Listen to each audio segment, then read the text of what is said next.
तो बेटा अब ना छोटी छोटी सी डेफिनेशंस हैं, अब आगे ऑलमोस्ट शायद 9-10 होंगी, वो बहुत सिंपल सिंपल सी हैं, तो मैं विद एग्जांपल उनको तुम्हें जल्दी जल्दी बताऊंगी। तुम उनको जब लिखो तो कोशिश करना कि पहले थोड़ा सा याद करके जब ही नोट डाउन करना, इसलिए मैंने पहले रिटर्न वर्क सेंड नहीं किया। पहली वीडियोस को देखना फिर रिटर्न वर्क को करना, तो थोड़ा विद लर्निंग करना, जब अंडरस्टैंडिंग बन जाएगी। तो अब देखो बिल्कुल सिंपल, एक्सोथर्मिक रिएक्शंस और एंडोथर्मिक रिएक्शंस क्या होते हैं, यू ऑलरेडी नो दिस, ठीक है, 10th में तुमने इसको कर रखा है कि those reactions which are accompanied by evolution of heat, या those reactions in which evolution of heat occurs, मतलब वो रिएक्शन जिनमें हीट बाहर निकलती है, those reactions are called exothermic reactions, ठीक है। जैसे कि देखो C+O2 से CO2 बना, ठीक है, तो इसमें 393 पॉइंट आई थिंक शायद 3 ही है, और आई कंफर्म इट 0.5, ठीक है। तो ये हमारा क्या है, एक एक्सोथर्मिक रिएक्शन है कि इतनी हीट इसमें बाहर निकल रही है। अच्छा, रिएक्टेंट की हीट को अगर मैं HR से रिप्रेजेंट करूं और प्रोडक्ट की हीट को अगर मैं HP से रिप्रेजेंट करूं, ठीक है।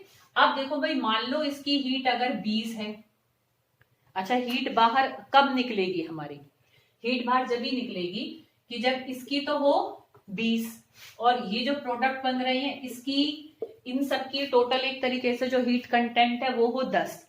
तभी तो जब 20 हीट कंटेंट वाला 10 हीट कंटेंट में चेंज हुआ, तभी तो 10 किलो जूल हीट बाहर निकलेगी।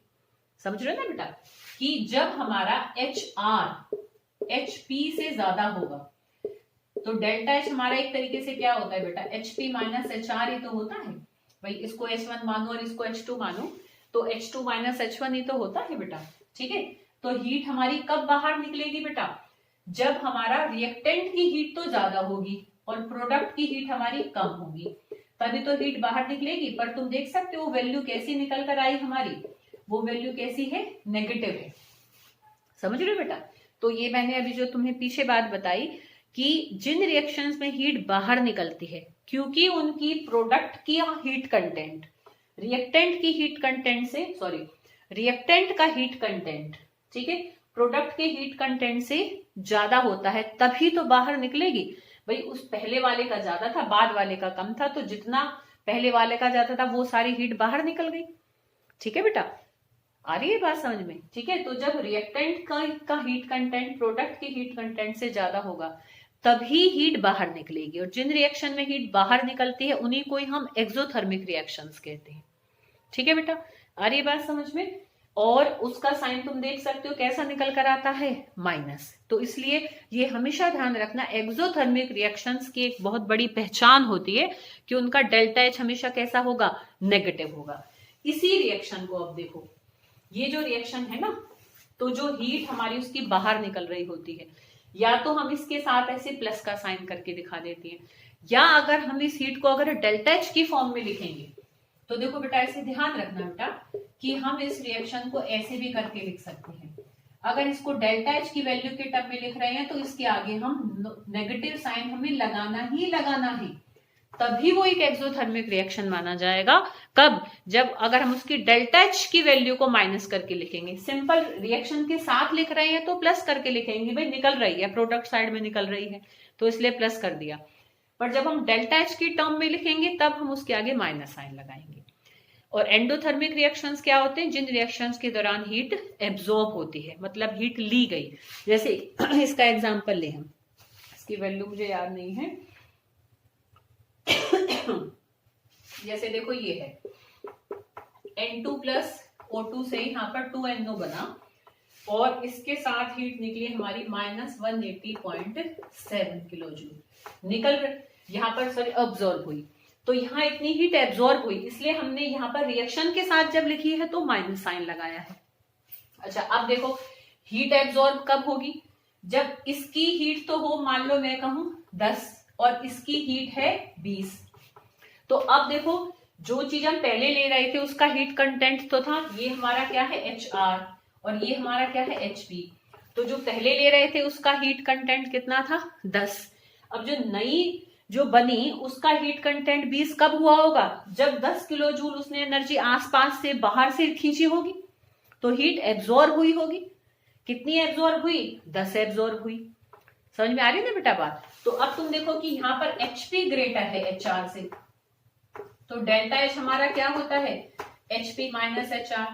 तो अगर यहाँ पर मैं 20 माइनस 10 करूंगी तो यहाँ पर देखो कैसी वैल्यू आ रही है? प्लस आ रही है, पॉजिटिव आ रही है।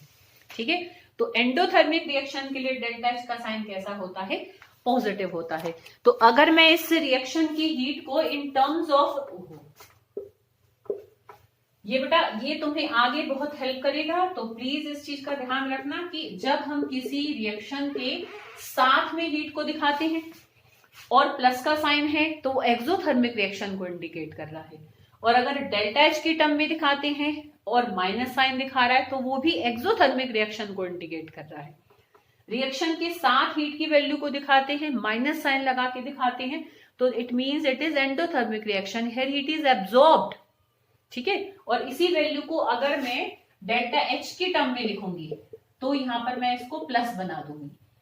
ठीक है, क्यों? क्योंकि डेल्टा H का साइन पॉजिटिव होता है किसके लिए? For endothermic reactions. ठीक है, और एक्सोथर्मिक रिएक्शंस के लिए कैसा होता है? डेल्टा H का साइन नेगेटिव होता है। ठीक है, और एंडोथर्मिक के लिए डेल्टा H का साइन पॉजिटिव होता है।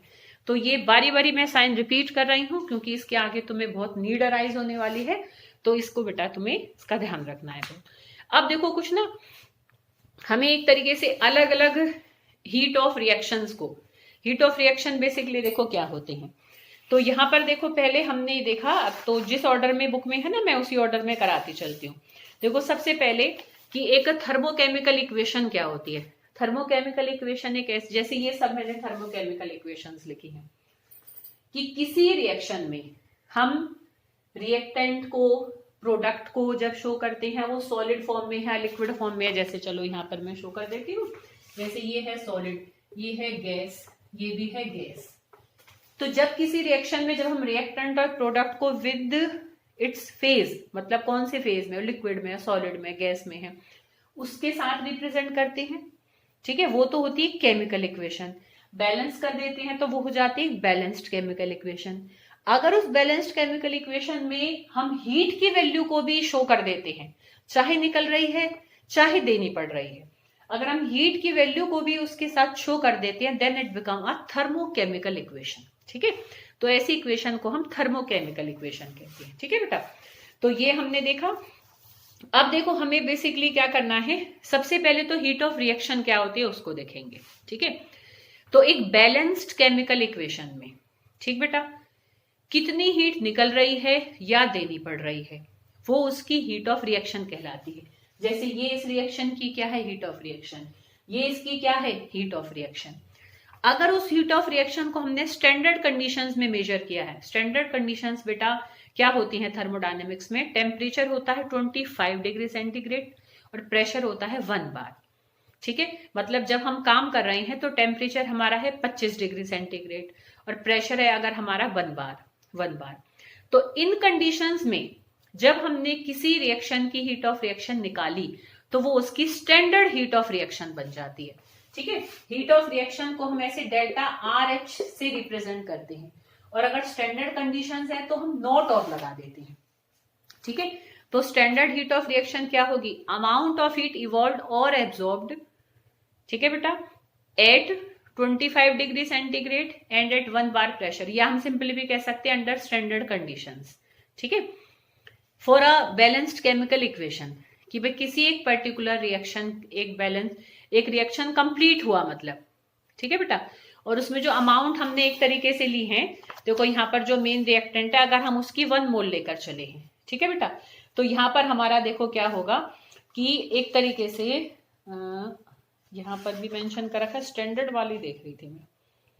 चलो जैसे ये हमने ये स्टैंडर्ड कंडीशन की ही वैल्यूज हैं, ठीक है, कि गिवन रिएक्शन में जितने भी मोल्स हमारे एक तरीके से हमें रिएक्टेंट के एक बैलेंस्ड केमिकल इक्वेशन में दिख रहे हैं, क्योंकि इसमें 1 मोल है, मतलब कईयों में हम 1 मोल से कर लेते हैं, बट हमें बैलेंस करने के लिए मोल्स को चेंज करना है, तो दैट्स परफेक्टली ओके। कि एक बैलेंस्ड केमिकल की अमाउंट ऑफ हीट इवॉल्व्ड और absorbed when the total moles of all the reactants get reacted in a balanced chemical equation under standard conditions is called its standard heat of reaction. तो वो उसकी क्या कहलाती है, standard heat of reaction कहलाती है। जब एक बैलेंस्ड केमिकल इक्वेशन में जितने भी रिएक्टेंट हमें दिख रहे होते हैं वो सारे नंबर ऑफ मोल्स जब आपस में रिएक्ट कर जाते हैं, अंडर स्टैंडर्ड कंडीशंस अगर हम उन्हें रिएक्ट कराते हैं तो उस दौरान जो भी हीट निकली या हमें देनी पड़ी वो उसकी स्टैंडर्ड हीट ऑफ रिएक्शन कहलाती है। ठीक है बेटा। अब देखो जो हमारी, या स्टैंडर्ड एंथैल्पी ऑफ रिएक्शन भी हम कह देते हैं। ठीक है, स्टैंडर्ड हीट ऑफ रिएक्शन या स्टैंडर्ड एंथैल्पी ऑफ रिएक्शन भी हम उसको कह देते हैं। ठीक है बेटा। अच्छा, अब देखो जो एंथैल्पी ऑफ रिएक्शंस होती हैं वो बहुत सारी टाइप्स की होती हैं। तो जितनी टाइप की तुम्हारी इस बार सिलेबस में मेंशन है वो सारी मैं ले रही हूँ, चाहे एक आध फालतू ले लूँ, उसमें से हम छोड़ेंगे कोई नहीं। ठीक है, तो बस उनके अब हम एक एक करके फटाफट से डेफिनेशन नेक्स्ट वीडियो में देखेंगे।